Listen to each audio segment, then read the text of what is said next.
Hi guys, it's Coach Walcott here. I want you to imagine for a minute that you're climbing Mount Everest and you're forced to decide whether or not to actually cut off one of your fingers. Just imagine that. So you're age 65 and you're climbing Mount Everest and you're deciding whether or not you need to cut off one of your fingers.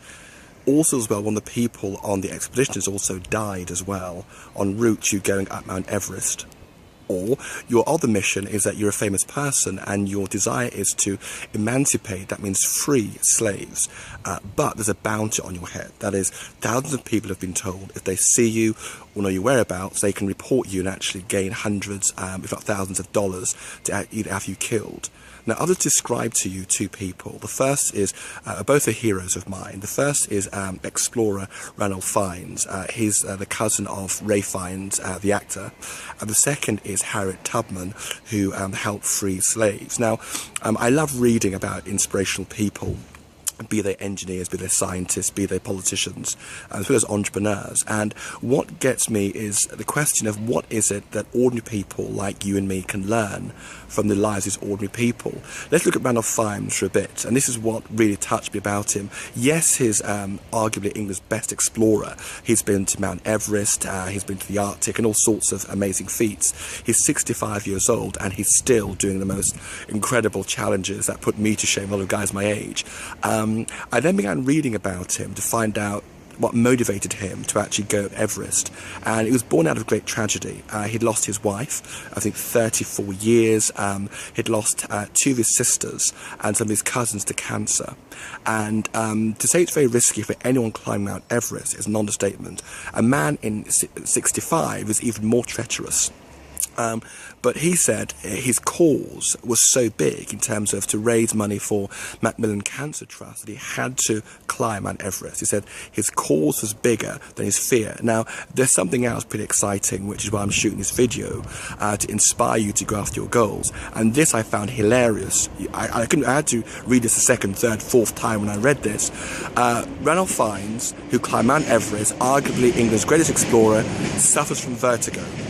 He admitted himself he's terrified of heights, absolutely terrified of heights. And it got me thinking, how on earth can someone who is our greatest explorer of modern time, been invited to Buckingham Palace with the Queen, be terrified of heights and yet climb Mount Everest? And here's what his response was. He says, when you have a cause which is strong enough or big enough, you just have to get over your fears. It's as simple as that. You just have to get over your fears. And Harriet Tubman, who's another legend of mine, she, in my view, is as important as William Wilberforce in terms of abolishing slavery. She helped free many, many slaves to North America and to Canada, and had all sorts of tragedies. She had a bounty put on her head. She had a husband cheat on her and marry somebody else, but yet, despite all these tragedies, she kept on going.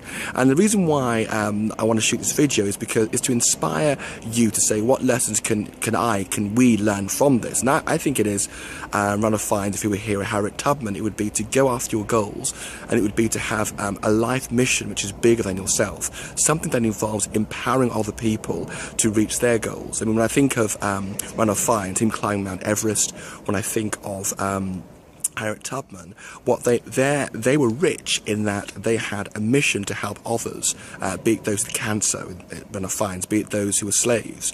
And it got me thinking when I read the book Outliers by Malcolm Gladwell. He made the point that a lot of our success is based on the opportunities that others have afforded us due to their sacrifice. Say that again. A lot of the success we can have, or the doors you have open, is because the sacrifices that other people have made. My parents came from Jamaica in the early 60s, and my dad and my mom said they did it because they wanted a brighter future for their children. They left friends, family behind. They came with friends as well and made a lot of new friends, but for them the sort of risk to reward ratio was worth it. So the challenge to you is, for those of you, whatever it is, if you're wanting to go into a home-based business, if you're in sport, it's got to be that if you're an academic, it's got to be that the goal that you want to achieve, it should be something which really involves empowering other people, but also something which involves you being pushed out of your comfort zone to achieve it. And that's something which isn't very fashionable to talk about, but it's true. Because I think it's only when you're out of your comfort zone do you actually grow and actually accomplish what you want to accomplish. When you do, you actually enjoy it. If something's very, very easy to accomplish, when you accomplish it, rarely is that sense of satisfaction. So if you're watching this and you're looking to take that risk with a home-based business, you're looking for a team of mentors that can actually reduce the risk with a success ratio and record, then click the link below, and then I look forward to working with you and showing you how, what I call the spirit of, if like Randall Fire, the spirit of Harriet Tubman, to take risk in order to not just think about yourself, but in order to empower others as well. Then that is a course of action that you need to take. So again, to your success, and I look forward to speaking to you soon. Bye-bye.